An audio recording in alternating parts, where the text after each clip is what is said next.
Planning your wedding might be one of the most exciting chapters of your life, at least to date. But it's no secret how quickly it can become overwhelming. Be honest. Brides are often the one creating and checking off the to-do list, from finding, scheduling, and securing the venue to deciding who does and doesn't get a +1. And not because you don't want to include everybody, but because you're also the person in charge of managing the budget. The decisions are never ending, and with all of the stressors and pressures that come with planning your wedding, it's easy to place yourself at the bottom of your own list. And that, my friend, is why self-care is an act of self-love and crucial for brides. Hey bride, whether you just said yes to marrying the person of your dreams or you're in the thick of planning your wedding, this is your podcast. I'm Amy, your go-to life and wellness coach, and this isn't just a pep talk. It's our weekly heart-to-heart. We'll navigate the emotions that come with planning a wedding, share laughs, swap stories, and face the challenges head-on.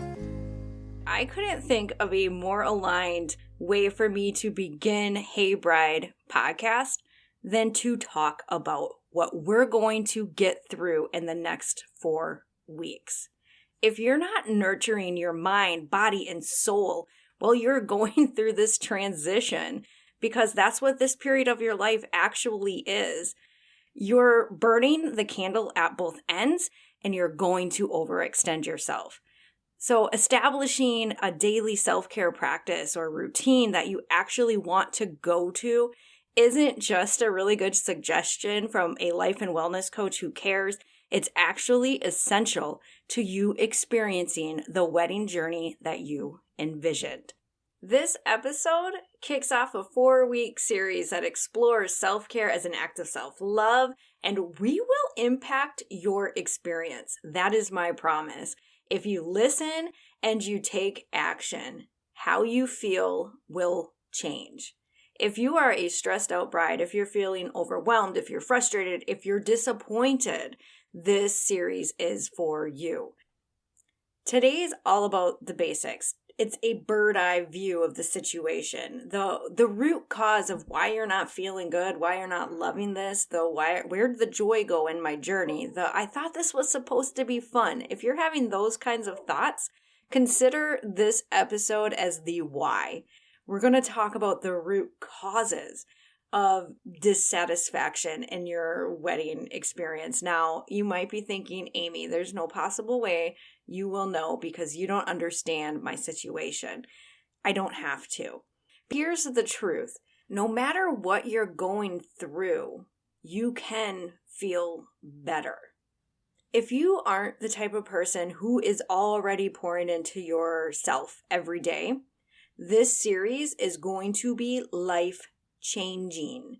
10 years ago, I was a hot mess express, and I am not being dramatic. If you knew me, you would be like, how dare you get behind a mic talking about how to live a life you love or how to do basically anything. I had chronic anxiety, panic attacks a few times a week sometimes, insomnia almost every single night. I had a complete lack of self-awareness. I made terrible decisions. I was almost always overstimulated and would blow up at my kids. I have ADHD, I had a ton of abuse-related trauma that I never dealt with, a complete lack of self-awareness. I was honestly a mess. And if you're asking yourself, Amy, what does this have to do with me and my wedding? Keep listening.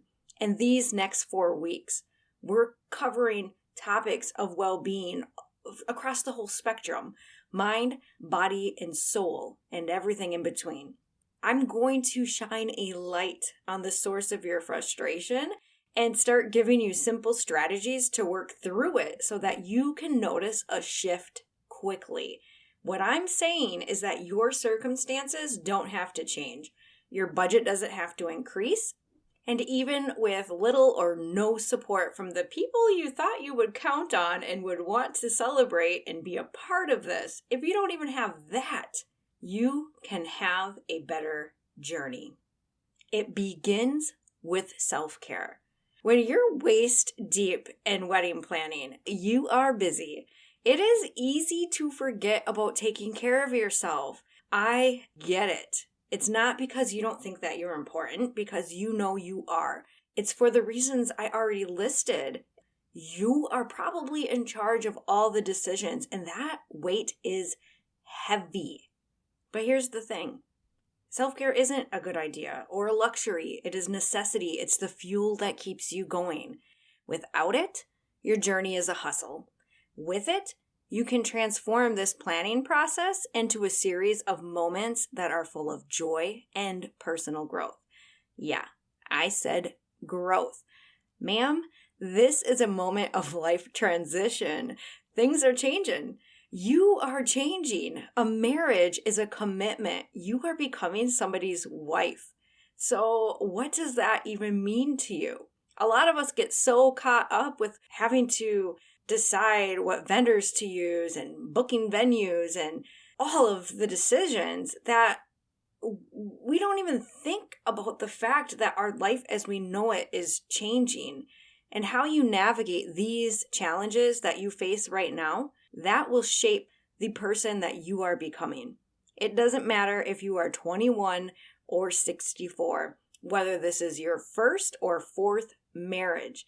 You are starting a new chapter of your life's story, and it's up to you to write the pages.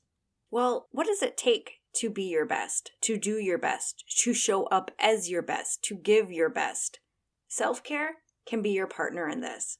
It will be a comfort and keep you grounded. It will give you courage, help you sleep, and manage the challenges you face. Self-care can keep your nervous system from being chronically overactive, allowing you to actually be present and savor this. It can help you avoid from becoming a hot mess express yourself, like me, back then before I knew better, because that is the truth of it. When you know better, you do better. If you are not a person that prioritizes your well-being every day, don't be hard on yourself. Nobody probably told you how important this was. Nobody showed you. No one led by example. Let this podcast be the example and the invitation to get started. What the wedding industry isn't talking about is well-being, and well-being has a profound impact on how you experience this. So I'm going to talk about it. It is the purpose behind Hey Bride. It's why I shifted my entire coaching business. Up until March, I focused my life coaching on personal growth and transformation. And then I said yes to Adam. He's my husband. Our wedding was in June. It was a 3-day wedding weekend. I have 4 kids. I'm 41 years old.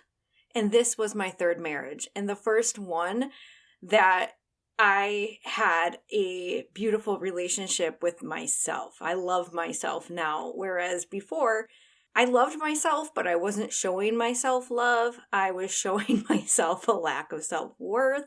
And I did a lot of healing. I did a lot of self-help stuff. I worked with a therapist. I did the things. And in the process, I changed my life, started a relationship with him, uprooted my family, and moved to Michigan. And we got married this June. And while I was planning my own wedding, I, like you, was in the Facebook groups. What I saw broke my heart. And so I shifted my business and decided right then and there I was ending Roots Change podcast, or at least putting it on pause, and I was talking to you. Hey Bride.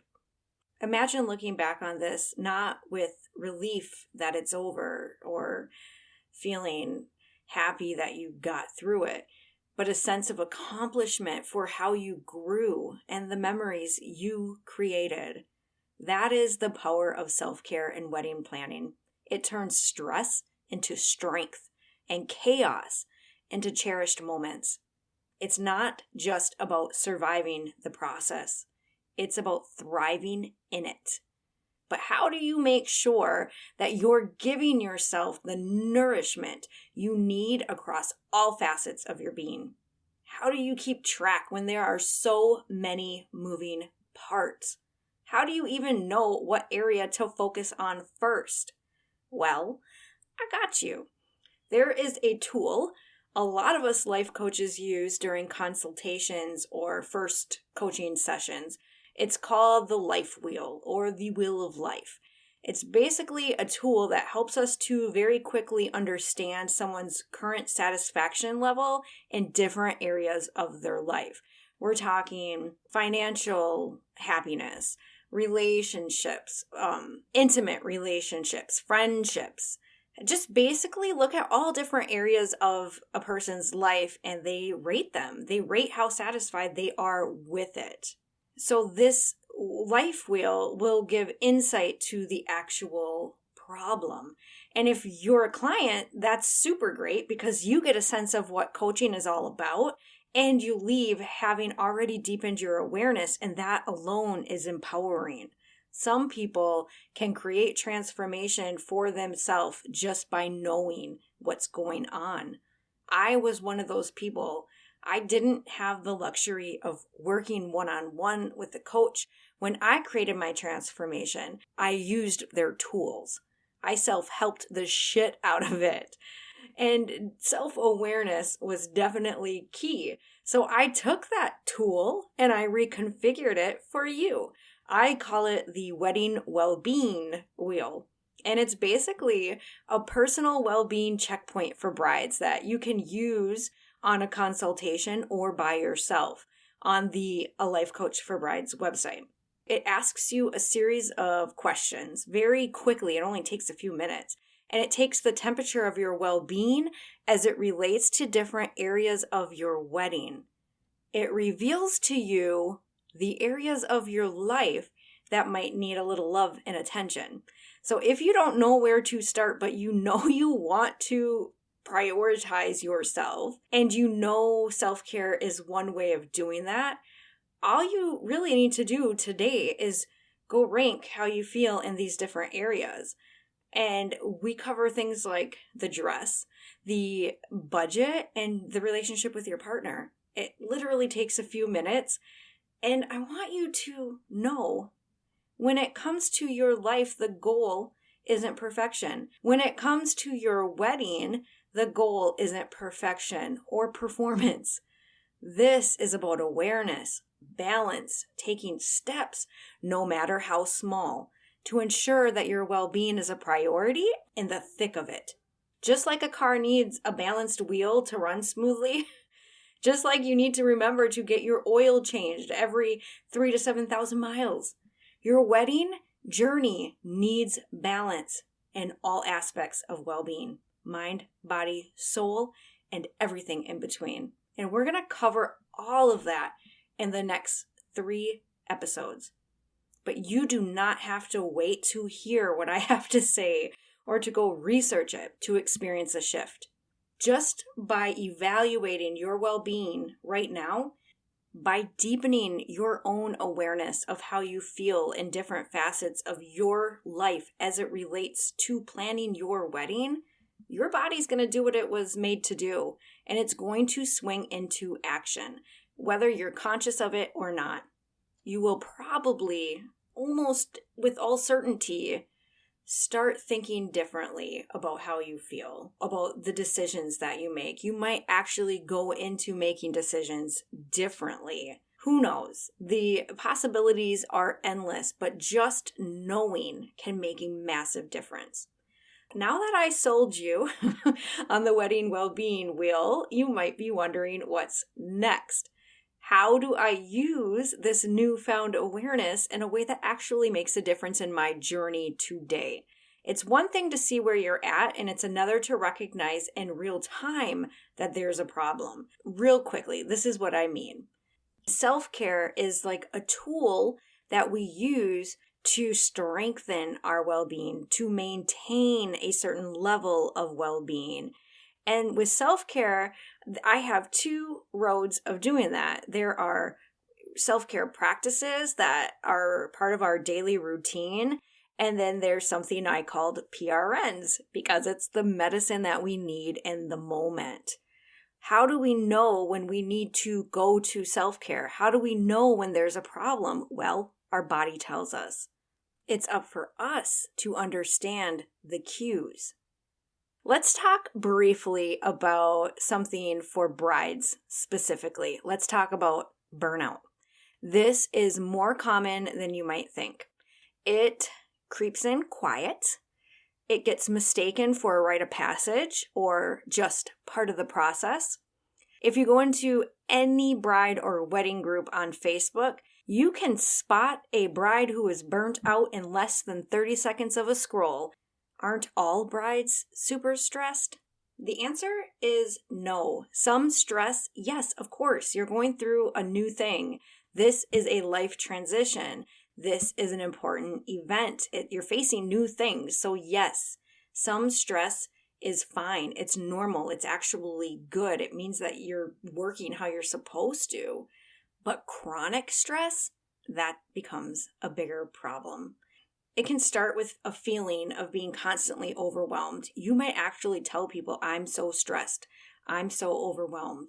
You might feel like it's impossible to enjoy what should be a happy time.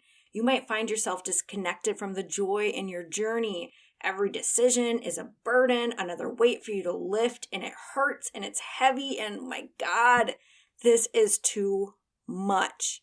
There's also physical signs, headaches, trouble sleeping, a weakened immune system. So if you are telling people that you're always stressed, that you just can't make the decision, that you can't sleep at night, if you notice that you're getting headaches or you keep getting colds, these are signs of burnout. These are not planning woes. They are signals from your nervous system urging you to slow down, to nurture yourself fervently. It's not a sign of failure. It's not a sign that you did anything wrong. It just means you are overextending yourself and it's time to do something different. Acknowledging the signs is a step towards empowerment, towards feeling better. That's how you know, oh, okay, I keep saying I'm super stressed. I keep getting this dang headache every time I go to make a decision. That's your body telling you that there's a problem, and it's an opportunity to say, hey, something's going on. To truly have the experience that you want, to feel the joy, the excitement, and the love that this time is meant to bring you, you need to take care of yourself. So are you willing? If you're stressed, if you're disappointed, if you're wondering if the wedding you envisioned will be worth this, I can tell you where you're heading, and this is your crossroad. As this episode comes to a close, I want to leave you with a small yet powerful act of self-love that you can do right now. Assuming you're not driving, if you are, just come back to this.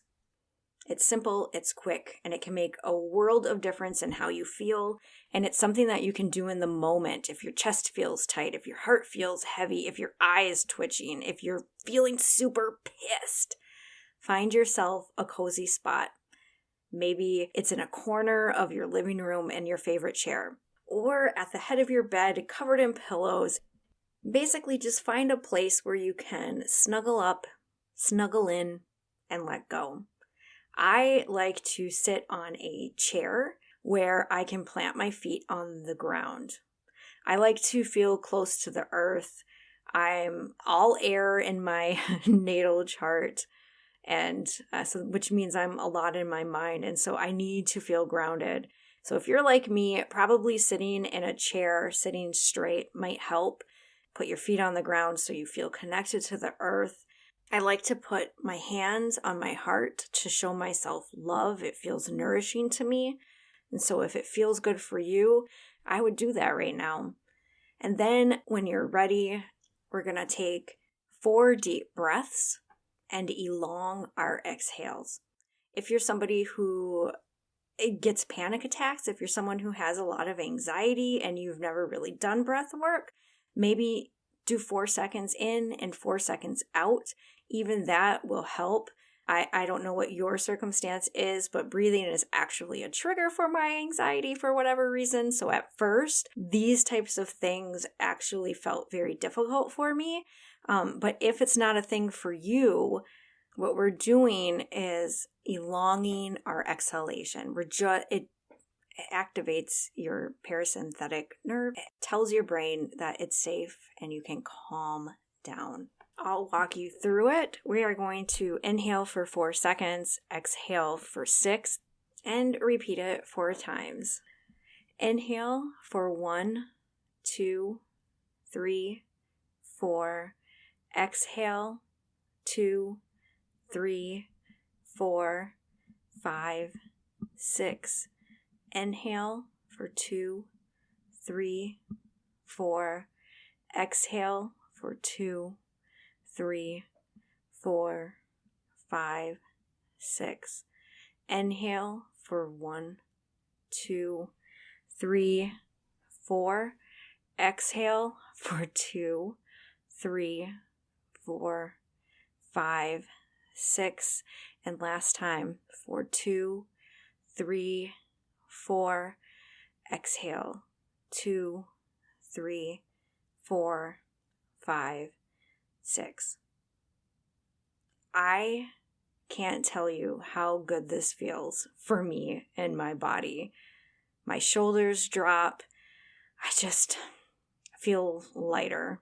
And I do this a lot. I even sometimes do it while I'm walking, which is another option. If you're not so keen on starting any type of breath work, if you can, lace up your shoes and go outside and take a walk around the block. Self-care is simple. It doesn't have to be overly complicated or hard. You don't have to effort through it.